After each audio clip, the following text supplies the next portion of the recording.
आज की सुबह भी हमेशा की तरह ही थी। वही रोज का नाश्ता, खाना बनाना, फिर टिफिन देना और फिर रोज की ही तरह अपना लैपटॉप चेक कर रही थी। आज कहाँ मेल करना है ये चेक कर रही थी। पर आज कोई भी क्वेरी नहीं थी, इसलिए आराम से नहाकर पूजा की और हमेशा की तरह भगवान से प्रार्थना की, सबको खुश रखो, स्वस्थ रखो और सबके साथ न्याय करो। फिर खाना खाया। यूं ही टाइम पास कर रही थी कि एक कॉल आया।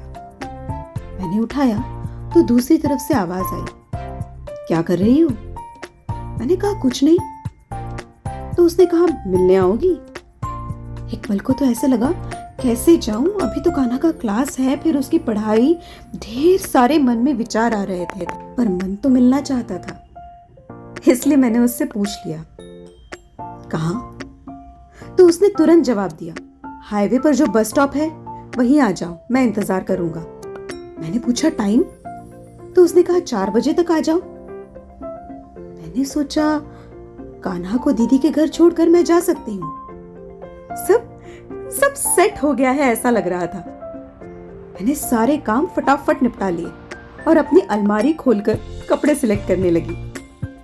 2-3 कपड़े ट्राई भी किए। फिर सोचा क्यों ना आज मैं उसी की पसंद की ड्रेस पहनूं। इसलिए अपनी पुरानी संदूक को खोला और उसमें रखी ड्रेस को निकाला जो उसी ने मुझे गिफ्ट की थी। इतने सालों से मैंने उसे सहेज के रखा था। मैंने वो ड्रेस पहनी। पता नहीं, पर आज मन में एक अलग ही उत्साह था, क्योंकि शादी के इतने सालों बाद आज पहली बार उसने मुझे इस तरीके से कॉल करके मिलने बुलाया था। मन में एक अलग सी खुशी और खुमारी थी। सारी पुरानी बातें मानो आंखों के सामने दौड़ रही थी और इसी वजह से आंखें नम भी हो रही थी। फिर मैंने अपने मन को संभाला और जल्दी से तैयार हो गई।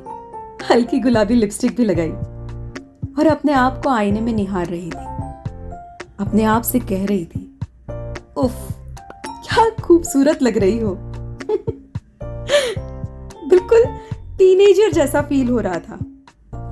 तभी कान्हा आया और हम दोनों घर से निकले। मैंने आज कैब बुक नहीं की। मैंने सोचा आज पहले की तरह रिक्शा से जाती हूँ।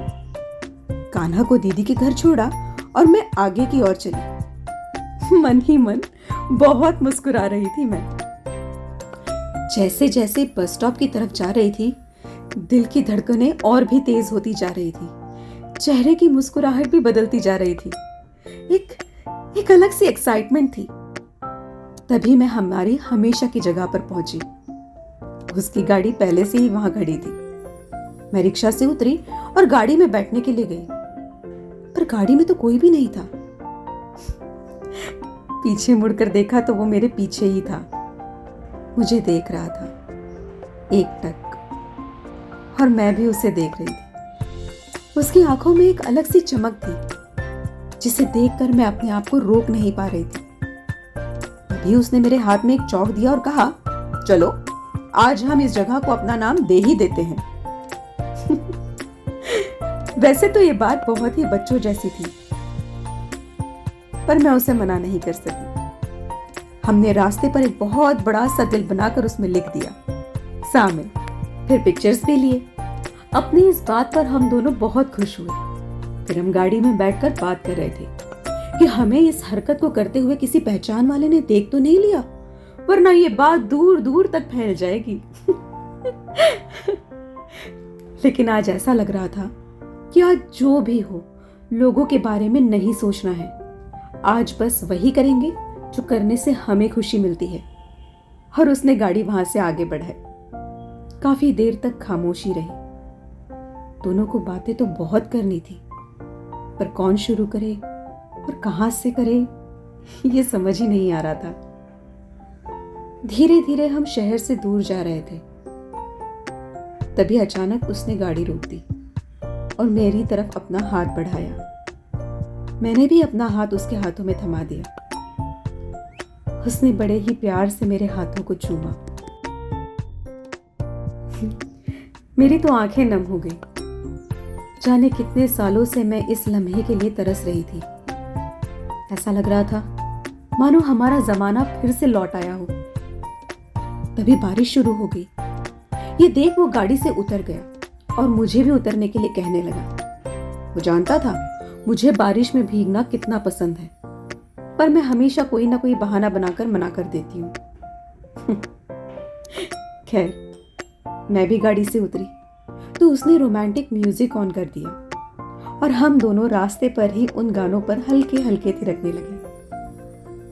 ऐसा लग रहा था मानो सारे सपने पूरे हो रहे हैं, सारे बंधन टूट रहे हैं और आसमान खुलकर हमें अपनी बाहों में ले रहा है। ऐसा लग रहा था कि ये पल बस यूं ही ठहर जाए। पर ऐसा होना मुमकिन नहीं था। हमें लौटकर अपने घर जो जाना था, लेकिन आज का ये दिन आने वाले जाने कितने दिनों को पूरी शिद्दत से जीने के लिए एनर्जी दे गया। शादी के 15 साल बाद जब हम पति पत्नी एक दूसरे को इस अंदाज में मिले तो हमारा रिश्ता, प्यार फिर से तरोताजा हो गया। जीने का मजा भी बढ़ गया।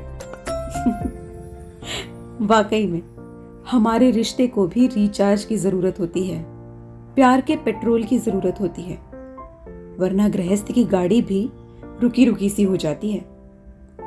जिम्मेदारियां और फॉर्मेलिटीज तो हमेशा ही होती है, पर हमें हमारे साथी से प्यार करना कभी कम नहीं करना चाहिए और अपने रिश्ते को रिचार्ज करते रहना चाहिए।